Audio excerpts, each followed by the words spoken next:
Accelerate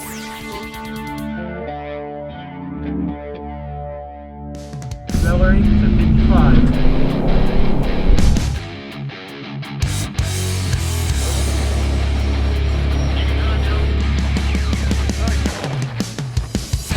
Oh my god, I can't see anything in front of me. It's so dusty. For decades now, the biggest, the baddest, the coolest Ram truck was that one right there. That, of course, is the Power Wagon, but not anymore.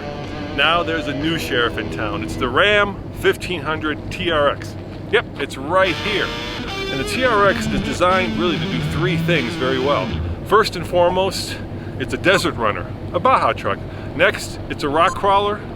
And finally, it's got to jump. So in this video, we're going to do all three of those things and find out, well, whether it deserves the title of the most badass Ram truck. And that is coming up right now. But first, Tommy, why don't you show them around the truck and show them all the goodies that make it so off-road worthy. The TRX is related to the 1500 family of Ram trucks, but underneath it is super different. It's got a completely beefed up frame compared to the standard 1500. It also has a full floating rear axle. It's got an incredible set of shock absorbers, 13 inches of travel in the front, 14 inches of travel in the rear. They're Bilsteins. They are live technology, which means that they can adjust on the fly. And the big party trick, of course, is under the hood.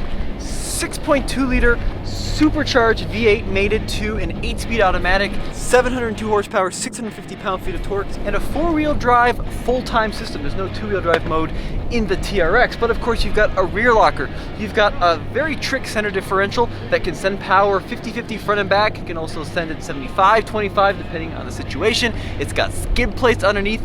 This is one badass rig. It's also 88 inches wide, which means, check it out, it's got to have the marker lights there in the hood scoop.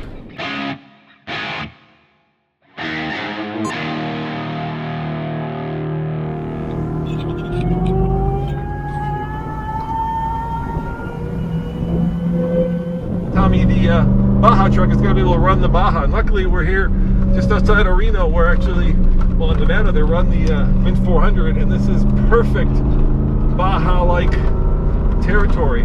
And I gotta tell you, this suspension just really soaks up these bumps. It's super compliant, and I gotta tell you, I have a bad back. And if I hit a bump too hard, the next day I'm not walking. But this truck makes this really bumpy and really gnarly road just look easy. And then the power, oh my God, is there a lot of power here. It's just incredible. So the question is, how does this compare in your mind to the Power Wagon? You know, the Power Wagon is like a gorilla on roller skates, right? It'll go anywhere, but it'll leave a trail of destruction behind it. It's just a big, heavy truck. This, on the other hand, is just a magnificently powerful truck with incredible suspension. So right now we're going up a very steep hill, and I'm using a tenth of this truck's power, because if I were to use any more, it would blast up this hill like a rocket, throwing rocks and dust and dirt behind it in a trail of destruction. Yeah, it's got a much better ride than the Power Wagon. So the Power Wagon, oh my goodness, of course has solid axles in the front and the back. This has an independent front suspension, and on this really rough terrain, it looks like we're bouncing around a lot, but you should see the goat track we're on.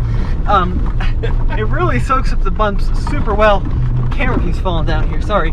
Whereas on the Power Wagon, you just have a ton of head bob. It's really amazing what this thing will do. Yeah, I mean, my head is, you know, not flying around, or not being tossed and turned, even though I know it looks like it. You know, I've been lucky enough to actually be in a trophy truck once, and this is as close to a trophy truck as you're going to get on this side of a side-by-side. It's that good. From the factory. From the factory, yeah, from the factory.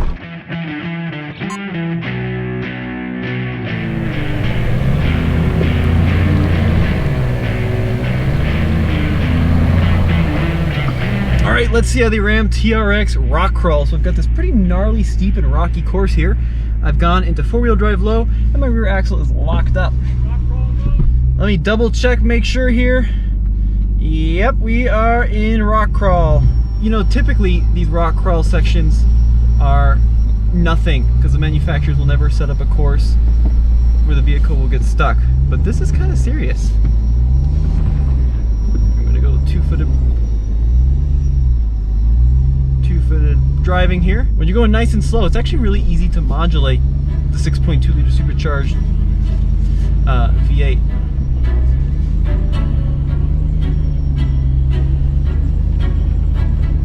It really is a pussycat. I mean, it doesn't feel like it's tugging at the leash at all. You know, tons of low end torque. You don't have to wait for the turbos to spool up. You just kind of drive it. Really easy. Electric power steering, which is easy to modulate. Sidelines are better than the Silverado Trail Boss. I'd say much better than the Silverado Trail Boss. One thing that is a little bit concerning is the fact that I'm driving an almost $90,000 truck up the side of a mountain. It's always a little bit of a worry. You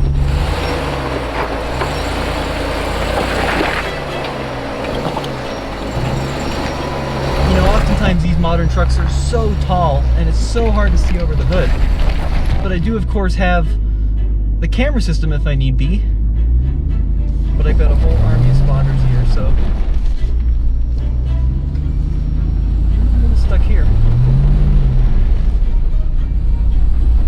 Oh, figured out, truck. Figured out. I am in rock crawl. Probably have to back her up a little. You gotta get a little speed. Go back just a little bit more. Right there, stop. Now go forward. There you go, go, go, go. No. Stop. Okay.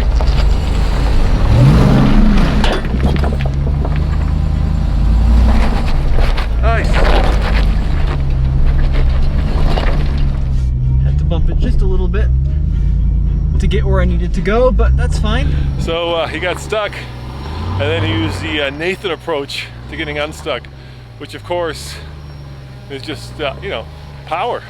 If you've got 702 horsepower, why not use it? Just not too much. But ground clearance seems to be pretty good. Something like 11.8, almost 12 inches of ground clearance. The truck seems to handle it really, really well. And it does have a full floating solid rear axle. I can feel it articulating like a dream. The front axle doesn't articulate nearly as well as like the Power Wagon, especially with the sway bar disconnected. And we're almost up to the top here.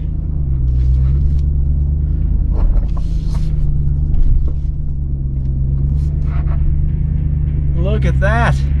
Can't see anything but sky in two little hands, but hey, it doesn't matter. We made it up. All right, we've gotten the part that you guys are waiting for. I got to strap myself in, put on a Hans device, got to go jump the TRX. So, how does it jump?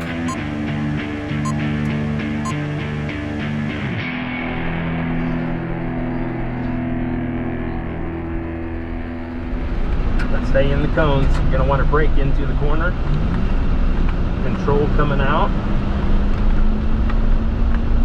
You can lock down these. Give gas if you wish. Just stay right, you said, right? Yep, stay to the right. You're good. Stay on the gas. You can stay on the gas all through here. You know what? In the truck, it's really hard to talk with the helmet on, so why don't you take a look at this POV video, roll the music, we'll show you how it jumps. You're going to want to come into the brakes, into this corner. Get a hard brake. It'll get slick on you. And you want to maintain your speed down this hill. And you want to accelerate to 55.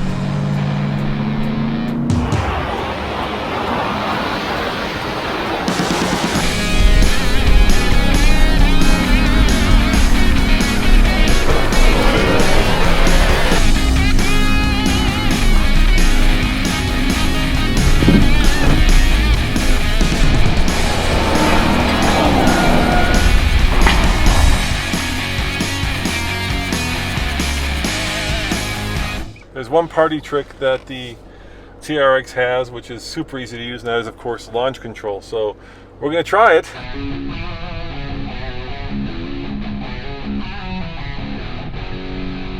We're going to try it off-road. And the way that it works is there's a launch control button that you can hit right there, but you can also do it this way. You can hit the TRX button, launch control is active, so let me...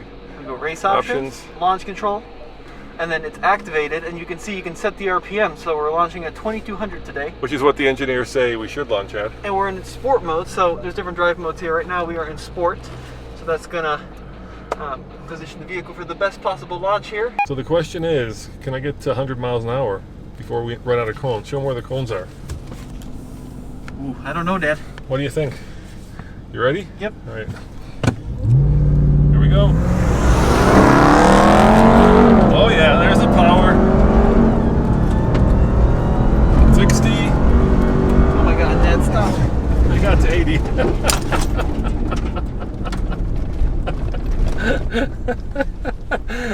Oh yeah, that's fun. Not quite 100, but look, we could have kept going, and we left a bunch of dust in our wake. Yeah, that is probably one of the easiest launch controls to use out of any car. You know, remember when the launch control first came out, Tommy? You had to, like, you know, meet all these criteria. The transmission temperature had to be in the right place. The engine temperature had to be in the right place. The BMW gods had to be smiling on you, or the Mercedes gods. Here, it's easy as pie. Push a button, hit the brake, hit the accelerator, let go of the brake, and hold on.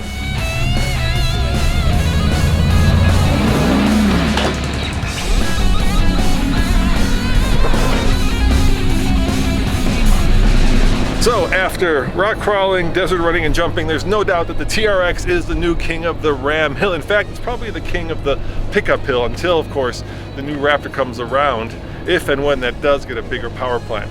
But if you want the ultimate off-road truck, you got to go with 3 letters, TRX. As always, this is Roman, and behind the camera, Yeah, Tommy. saying thanks for watching. Remember, check out tflcar.com for more news, views, and of course, real-world truck reviews. And if you're curious about the Raptor, we got a link where we actually took both these from 0 to 60, and you can see which one is faster. See you guys next time. Ciao. I think this is on TFLtruck.com, Dad. What did I say? TFL car.